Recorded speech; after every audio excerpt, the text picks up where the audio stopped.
Alors coach, vous venez d'éliminer la RS Yoff par 3-2, mais nous avons constaté qu'à la fin, ça a été quand même difficile pour le Jaraaf.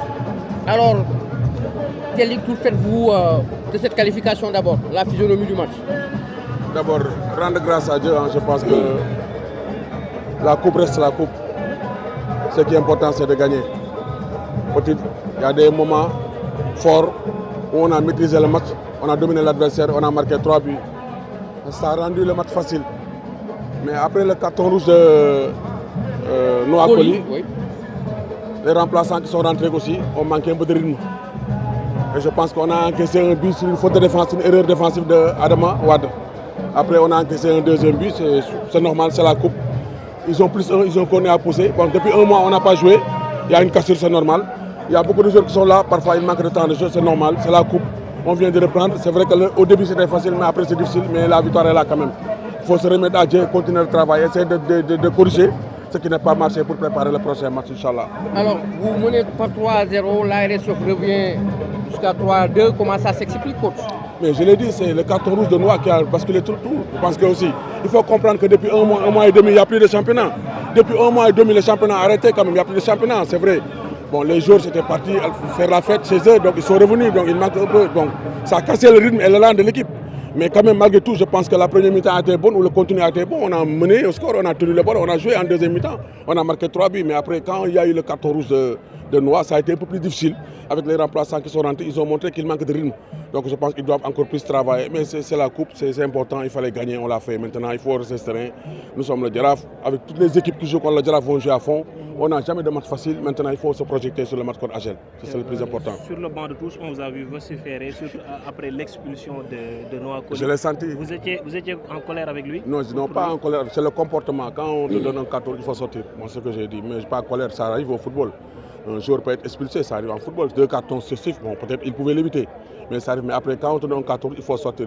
J'ai aimé un peu son comportement après avec l'arbitre. C'est ça que j'ai aimé. Mais après, moi, j'ai senti parce qu'il y a beaucoup de joueurs qui sont restés un peu longtemps sans jouer, comme Ousmane Sow qui revient de blessure, le jeune Maïri qui revient de la sélection, Almami qui revient de blessure. Donc tous les joueurs sont revenus de blessure. Donc quand tu les fais rentrer à un moment donné, avec le carton rouge, ça devient plus difficile. Donc c'est pourquoi ils ont manqué de rythme à un moment donné. Mais l'essentiel a été géré. On a souffert, on a été bousculé, mais on a tenu bon, on a gagné. L'essentiel c'est qu'on est passé, c'est plus important. Tu olof coach nga tënkal ñu ko am nga qualification ci RS Yoff yombul woon ci fin bi nees nga ñu mën a jàngatee 90 minutes yi. waaw di sant yàlla xam nga ndam du tuuti quoi match coupe moom mënoo ci xaar lu yomb parce que chaque jour nga saan football gis ay match coupe ay surprise yoo xam ne c'est exceptionnel mais nag comme ni nga koy waxee Yoff la ak Jaraaf ñëw na au départ teg match bi premier mi-temps vraiment joué développé jeu bu leer mën a équipe bi 3-0 je pense que c'est pas volé c'est des buts bien travaillés avec des actions bien combinées après nag bi ñu demee deuxième mi-temps ñëpp gisoon nañu match bi c'est devenu facile mais après rouge ou noir bi dafa yàq lu bari parce que rouge noir bi booy jóge ci fête jóge ci repos après tamit blessures yi nga xam ne parce que man j'ai fait jouer des joueurs qui sont blessés pour les donner du temps de jeu pour les préparer au prochain match après nag léegi bi Almami ñëwee Ousmane Sow ñëw Mayri ñëw après rouge bi ñëw après nag day métti parce que day kase rythme ak élan match moo tax benn moment booy daw sax mënatuñ ko mais ñëpp dañu toog lu yàgg jéewuñu Almami toog na 1 mois jéewul Ousmane Sow 2 mois jéewul déchirure la amoon donc loolu boo ko jëlee risque ngay jël mais ça c'est vrai avec le football parce que tey Issa Gass il fait partie de nos meilleurs il est blessé ci tibia sentir nañu gaañu ne on a vu Mame Sayer était fatigué donc il fallait faire le changement on a pris des risques on a pris 2 buts avec le carton rouge de Noah mais je pense que vraiment il faut corriger il faut rester calme la victoire est toujours belle moi je pense que c'est la coupe c'est la coupe on est passé on est en demi-finale maintenant il faut se projeter sur le match contre Agel inchallah. Merci Malick Daf.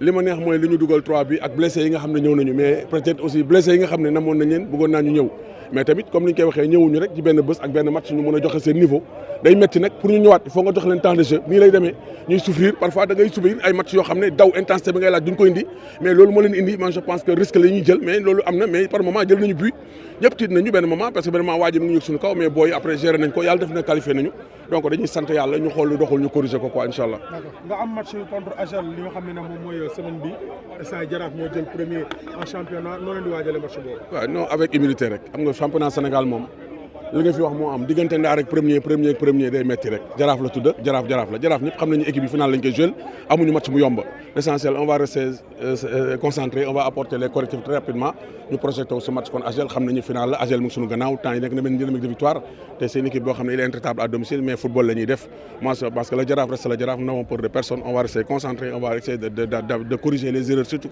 qu'on a fait on va essayer d'être encore meilleur ce prochain match pourquoi pas pour gagner à l'extérieur et pourquoi pas de rester notre place de leader inchallah ci kàttanu Yàlla merci beaucoup merci beaucoup